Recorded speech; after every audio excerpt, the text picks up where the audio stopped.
Line Arabian dates. இப்போ அது line லயனா டே. இது தரும் ஆரோக்கியம் இயற்கையானது. லயனா பிரீமியம் டேட்ஸ். தமிழக காங்கிரஸ் கட்சியின் செயற்குழு கூட்டம் மாநில தலைவர் மாணிக்கம் தாக்கூர் தலைமையில் கடந்த 6ஆம் தேதி சென்னையில் நடந்தது. அதில் கட்சியின் முன்னாள் தலைவர் திருநாவுக்கரசர் பேசுகையில், குட்கா வழக்கில் குற்றம் சாட்டப்பட்ட முன்னாள் அமைச்சர் விஜயபாஸ்கரை தாவேகாவில் இணைத்ததற்கு காங்கிரஸ் எதிர்ப்பு தெரிவிக்க வேண்டும். அவரை தாவேகாவில் இணைத்தது காங்கிரசுக்கும் அவப்பெயரை ஏற்படுத்தும் என்றார்.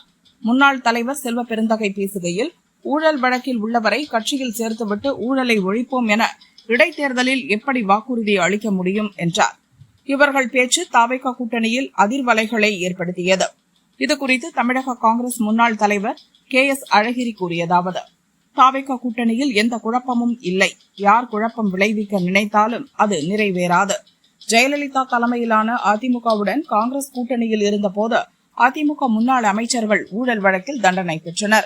அப்போது காங்கிரஸ் எதிர்க்கவில்லை. கருணாநிதி தலைமையிலான திமுகவுடன் காங்கிரஸ் கூட்டணி வைத்திருந்த போது அதிமுகவை சேர்ந்த முன்னாள் அமைச்சர்கள் ஊழல் வழக்கில் குற்றம் சாட்டப்பட்டவர்கள் திமுகவில் இணைந்தனர்.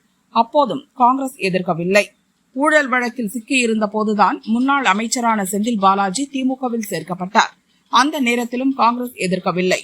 முதல்வர் விஜய் நேர்மையான சிறப்பான ஆட்சியை தரும்போது தாவேகா உட்கட்சி விவகாரங்களில் மூக்கை நுழைக்க கூடாது, வியாக்கியானம் பேசக்கூடாது. அது கூட்டணி தர்மத்திற்கு அழகல்ல என கூறினார்.